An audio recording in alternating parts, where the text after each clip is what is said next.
Бізде конституцияға жаңадан толықтырулар мен өзгерістерді қолдаймыз. Нақты атап айтқан уақытта ең біріншіден бұл осы күнге дейін өмір сүрген қос палаталы парламенттің құрылтай негізінде құрылуы. Әрине бұл жаңашылдық деп айтуға болады, және бір жағынан өте тиімді тұстары көп. Ең бірінші тұсы әрине бұл әлеуметтік экономикалық тұсы, яғни бұрын соңды адамның, яғни депутаттардың санының қысқаруы, демек бұл мемлекеттің экономикалық көмек деп айтуға болады. Сонымен қатар заңдардың тез арада қабылдануы, алайда әрине заң процесінде заңдардың тез қабылдануы екінші түйткілі сұрақ болуы мүмкін. Бұл сапалы түрде заңдардың қабылдана ма деген сұрақ. Сонымен қатар жаңа институттардың қабылдануы, яғни бұл вице-президент институтының енгізілуі.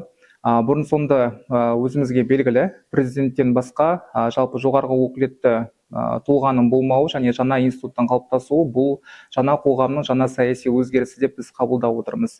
Сәйкесінше көптеген өзгерістерге, оның ішінде қазіргі таңда актуалды мәселелердің бірі бұл кибер қауіпсіздікке байланысты, яғни қарапайым халықтың ақпараттық қауіпсіздігінің сақталуы және олардың құқықтарының конституциялық тұрғыда бекітілуі. Жалпы конституцияға енгізілген жаңа өзгерістер мен толықтыруларды осы университеттің жас оқытушысы ретінде және қоғамның жас тұлғасы ретінде толыққанды жан-жақты құқықтық тұрғыда саналы түрде қабылдай алдым.